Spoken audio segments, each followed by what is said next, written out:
Hi kids, it's Pastor Mark with Refreshing Mercies. Come and take a walk with me. Boy, this is a really cold day.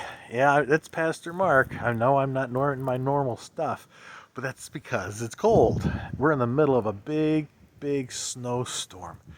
And right now I'm surrounded by all this beautiful snow. Can you see all of it? Isn't it just gorgeous? It's really deep and it's really cold. And all this reminds me of Psalm 147, 16 through 18. It goes something like this: God, you send the snow like wool, you send ice and scatter it. Who can stand against the cold? And it's cold right now.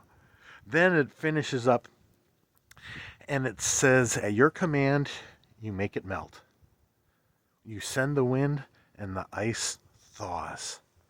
That reminds me that we are always surrounded by God's power. We're always surrounded by God's goodness.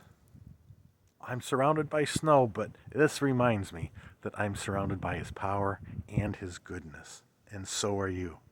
Can you do 3 things this week?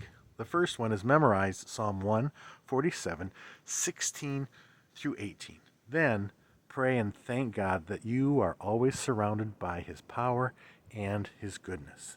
And the last thing you need to do is drink a cup of hot cocoa. That's what I'm going to do right now. Thanks for taking a walk with me, and I'll see you soon. Bye-bye.